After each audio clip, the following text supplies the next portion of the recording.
Welcome to the Overlooked Motel, a place where underseen and unappreciated films are given their moment in the spotlight. I've held off on featuring this week's selection until now because I had previously convinced myself that today's recommendation was reasonably well known to horror fans, but I've started to second guess that assessment upon finding more and more of my contemporaries that haven't yet experienced this surreal and haunting masterpiece. So with that in mind, I'm quite pleased to be showcasing the many merits of Alice, Sweet Alice, which is also known as Communion. The film sees young Karen, played by Brooke Shields in her first feature film role, brutally murdered during communion. Following Karen's death, suspicion is quickly cast upon her troubled sister Alice.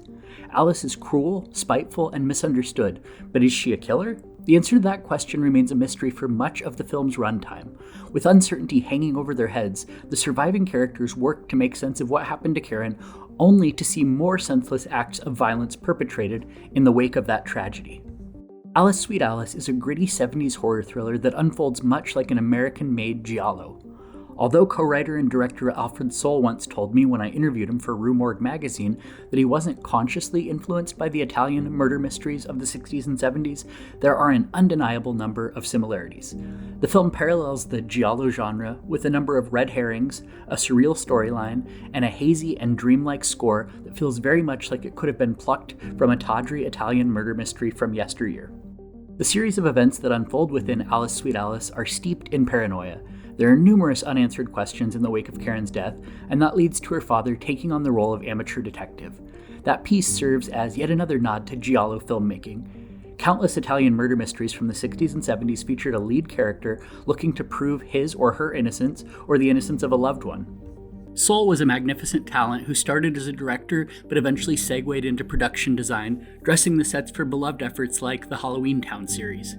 His death in 2022 was a devastating blow, but the silver lining is that he leaves behind an impressive legacy that will outlive us all. In spite of being nearly 50 years old, Alice, Sweet Alice is rather boundary-pushing. The first act of violence is against a child. Children are routinely treated as sacred in horror movies, and in any genre for that matter, so the fact that Sohl had the nerve to kill one at all, let alone shortly into the first act, is quite impressive.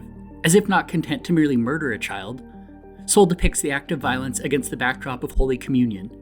That effectively sets the stage for the shocking developments that follow, and also suggests to the viewer that nothing is sacred in this film and that anything can happen. Alice, Sweet Alice dares to depict the darker side of religion and the dangers of zealotry and fanaticism.